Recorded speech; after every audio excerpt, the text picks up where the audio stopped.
नरवणे किताब को लेकर राहुल गांधी ने फिर से सरकार को चारों खाने चित कर दिया है। राहुल ने पूर्व आर्मी चीफ नरवणे के ट्वीट को दिखाकर सरकार के द्वारा चलाया गया एफआईआर वाला दांव भी फेल कर दिया है। चलिए बताते हैं आपको पूरी खबर विस्तार से। नमस्कार, आप देख रहे हैं सत्य हिंदी और मैं हूं आपके साथ कृति सिंह। लोकसभा में नेता विपक्ष राहुल गांधी ने नरवणे की किताब के पब्लिशर पेंगुइन के उन दावों को झुठला दिया है जिनमें पब्लिशर ने यह दावा किया था कि जनरल नरवणे की किताब 4 स्टार्स ऑफ डेस्टिनी को तो प्रकाशित ही नहीं हुई है। इस पर राहुल ने नरवणे का पुराना ट्वीट दिखाते हुए पूछा कि जब किताब पब्लिश ही नहीं हुई तो फिर अमेज़न पर उपलब्ध कैसे है।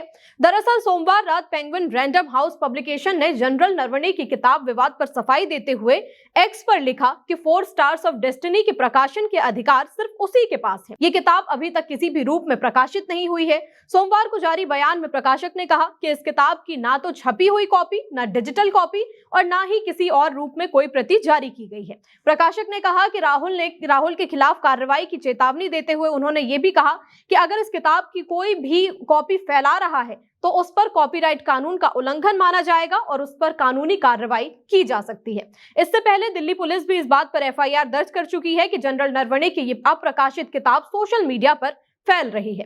प्रकाशक के इस बयान को गलत साबित करते हुए राहुल ने जनरल नरवणे का 15 दिसंबर 2023 का वो ट्वीट दिखा दिया जिसमें नरवणे ने पेंगुइन की ही उस पोस्ट का स्क्रीनशॉट लेकर किताब का लिंक भी शेयर करते हुए लिखा था कि मेरी किताब अब उपलब्ध है, आप सभी जाकर पढ़ सकते हैं।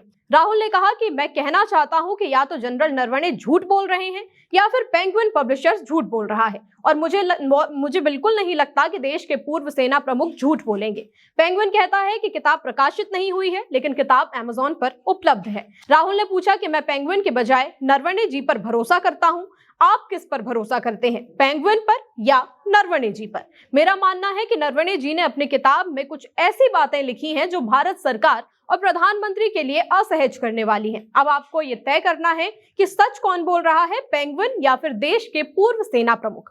इस पूरे मामले पर अब सवाल उठ रहे हैं कि जब किताब पब्लिश ही नहीं हुई थी तो पब्लिकेशन ने खुद 2023 में पोस्ट कर किताब का लिंक क्यों दिया। सवाल ये भी है कि आखिर पब्लिकेशन की तरफ से बयान तभी क्यों आया जब दिल्ली पुलिस ने एफआईआर दर्ज कर ली। और सबसे बड़ा सवाल तो ये है कि क्या पब्लिकेशन के ऊपर झूठ बोलने का दबाव डाला गया था। इन सब सवालों के साथ सोशल मीडिया से लेकर राजनीतिक गलियारों तक खलबली मच गई है। इस पर कांग्रेस नेता सुरेंद्र राजपूत ने लिखा कि भाजपा वाले पेंगुइन इंडिया पर दबाव डालकर उनसे गलत स्टेटमेंट क्यों दिलवा रहे हैं। राहुल गांधी से इतना डर आखिर किस बात का।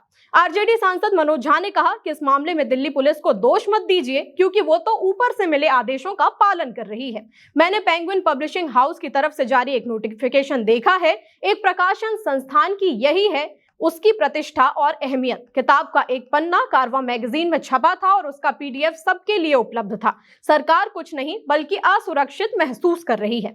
बहरहाल इतना तो है कि इस किताब पर जैसे जैसे विवाद बढ़ता जा रहा है लोग राहुल के समर्थन में उतरे या ना उतरे, लेकिन एक सवाल तो अब सभी के मन में उठ रहा है कि आखिर ऐसा लिखा क्या है इस किताब में जिसे सरकार सामने नहीं आने देना चाहती। आपकी क्या राय है, हमें कमेंट करके बताइए। साथ ही वीडियो को लाइक और शेयर करें और चैनल को सब्सक्राइब भी। फिलहाल के लिए इतना ही। नमस्कार।